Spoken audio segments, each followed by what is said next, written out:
There's been a lot of talk about the fact that both Noah Siddiqui and Granit Xhaka are on 4 yellow cards, just one looking away from the suspension. Is that something that's playing on your mind at all, especially with the derby? We have Noah and Granit in this situation, so we spoke with them. It's not a new situation, so they try to manage the situation properly. We'll see how it goes. So for the derby, which is probably one of the most important fixture in the whole season, probably. They have this idea in their mind, but at the same time, if we can win points before, and we have a strong squad, we'll manage the situation. So it's not a big topic at the minute. And more minutes for Dennis Serkin and Leo Gallo, the 21s. Yeah. How far away are they from being on the first team? Yeah, they are really close, which is the good news. Like Romain 1 week before, so it's really important to have everyone connected and in his best shape, so they are ready. Yeah. And last week we saw Zach Johnson head out on loan. I mean, how good's that move going to be for his personal development? Then is there also the hope that you'll be able to find similar moves for players who are perhaps in the same sort of situations? Yeah, the next transfer window will be important for that. It's still like a pivot in the season. We worked hard 6 months, and then you have this opportunity to manage different projects, and the project of the player, the project of the club have to be aligned. When it's not the case, I think you can lack energy at times. So we have this opportunity. Zach is a good example, but we'll have 2 or 3 or 4 others. Yeah. Just on Romain, how much of a boost is it to have him back available and playing? Yeah, it's important because we know the wingers are important in our system. I think in every systems, because you need a creative, impactful, strong 1v1 players, and I think he's one of these players. Struggled for a long period last season because of his injury. Get back after this surgery, and his mindset is perfect because he's a big challenger at the minute. So really important for us, good for the competition as well, because we need definitely this 2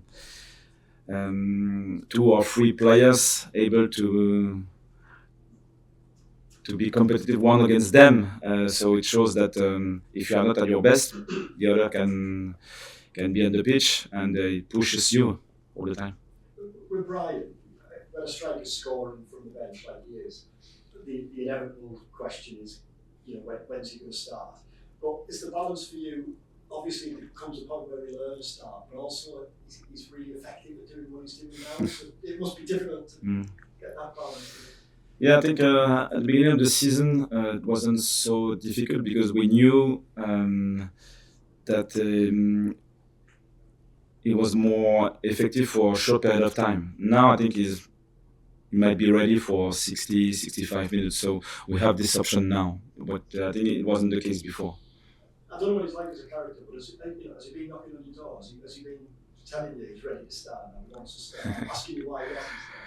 Yeah, my door is still open, and but to be fair, our players don't complain, and probably the clarity of the management so far was positive, so they understood how it works, and so they have clarity about the starting 11, the way we manage our subs, the way we support them, and the way we challenge them.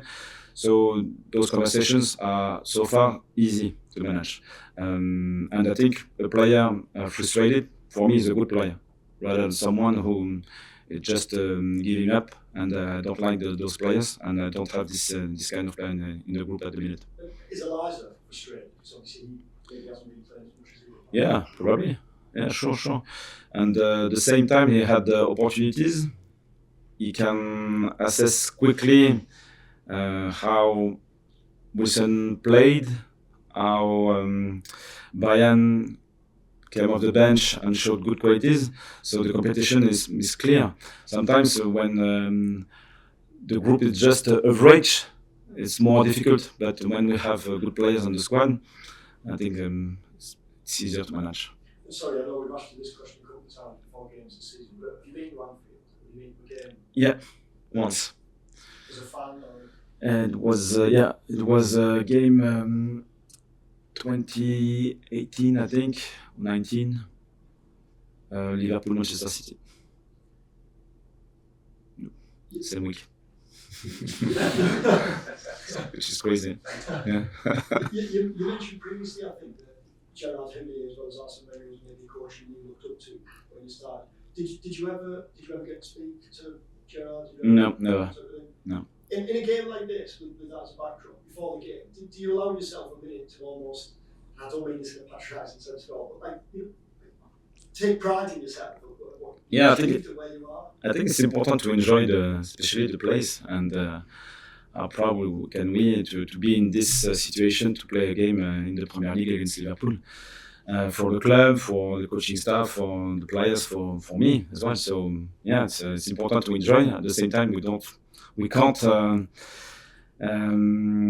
break the connection with the game because it's so subtle, so quick that you have to be at your best as a manager as well. Yeah. Andoni Iraola made some interesting comments in his post-match press conference after the game about Sunderland supporters and how he felt that they impacted the referee. Yeah. Do you like that side of the game? You felt that Ronaldo, for example, was sort of getting the referees in. Do you like your players to sort of enjoy the dark arts of it?